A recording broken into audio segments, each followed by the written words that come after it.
Hi Earth Signs, Taurus, Virgo, and Capricorn. Welcome po sa ating channel at ito ang Daily Gabay Tarot Reading for September 22, 2023. Please be reminded that this is general reading po.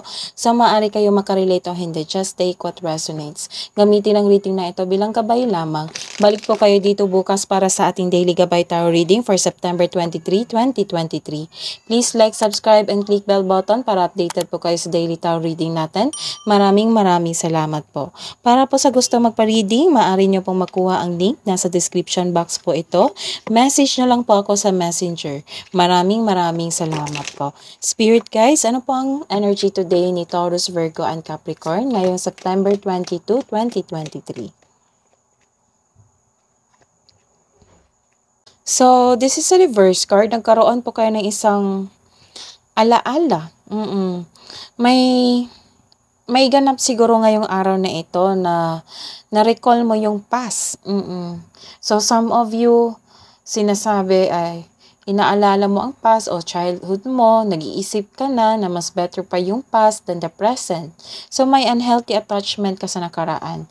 So, hindi ka pa naka-move on. Pwede ring may unexpected visitor ka ngayon or may nag-message sa'yo ngayon na bigla mong naalala ang nakaraan. So, the advice is let the memories rest. These people have no place in your future right now. So, learn from the past, move on, try something new sa present, and para sa may expectation tayo sa better outcome sa future. Baka kasi sa kakalukbak natin, kakalukbak natin sa past, naging stagnant na ito, ng araw na ito, paano na kaya yung future, di ba?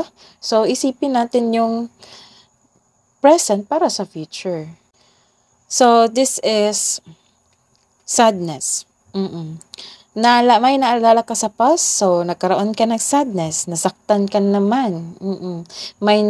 Siguro some of you may naulit na namang nangyari. Pero sa ngayon, binibigyan mo na yung sarili mo na embrace yung sadness at sakit na katotohanan dahil paulit-ulit na lang nangyari ito. So this card tells you to accept and free yourself from sadness and pain. Pagalingin mo muna at palayain mo ang iyong sarili. So, self-care po para makakonect po sila sa kanilang intuition, sa kanilang sarili. Spirit guides. Intuition, see? The advice is intuition. Connect to your intuition. Let's see your advice po, Spirit guides. Ano po yung advice nyo po kay Taurus, Virgo, and Capricorn ngayong September 22? Follow travelers. Support is all around you. Another advice, crossing bridges. It's time for healing, connecting to intuition, mending, and releasing your emotion. Yan yung advice. Let go of your past. Water signs, Taurus, Virgo, and Capricorn. So let's see. Career and money for Taurus, Virgo, and Capricorn ngayong September 22, 2023.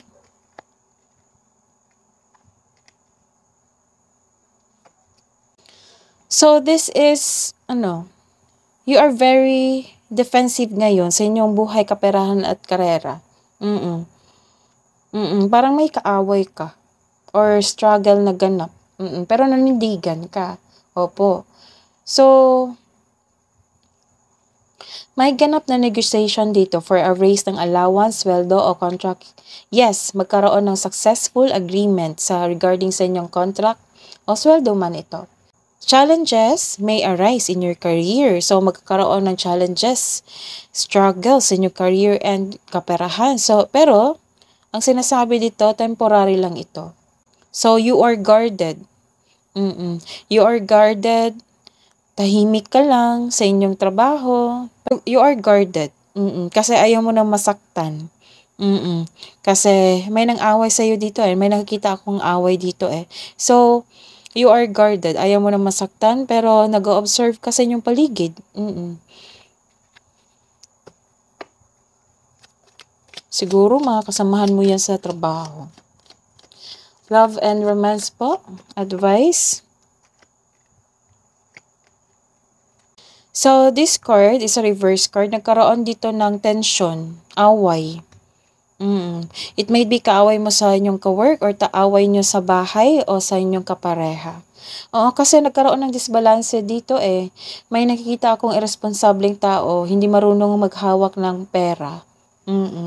So, this card asks you to save money, control on overspending, kasi check nyo yung ipon nyo, baka nagasta na po na hindi nyo alam. So, this is a reverse card again.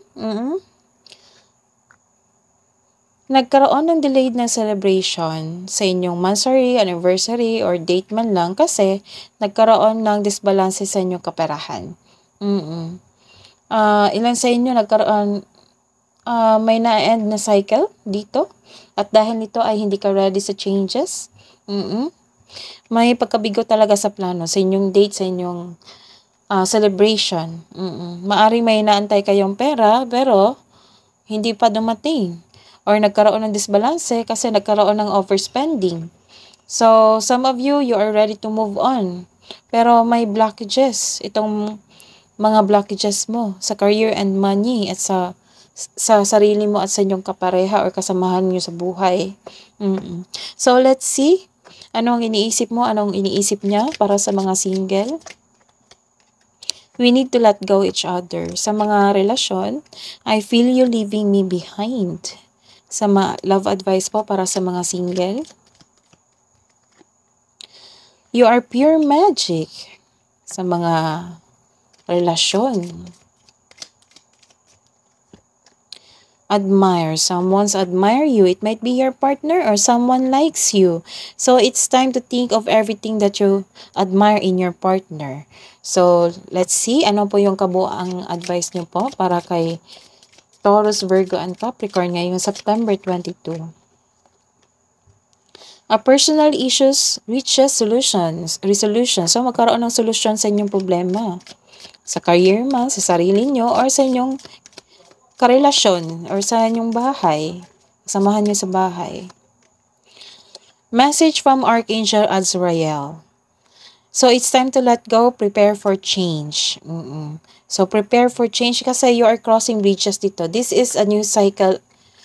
This is a new cycle. Approaching na ito. So, ang sabi ni Archangel Azrael, it's time to let go, prepare for change. So, claim it. That is your reading today, Earth Signs. Balik po kayo dito bukas. Please like, subscribe, and click bell button for notification para po updated kayo sa daily tarot reading natin. Maraming salamat po.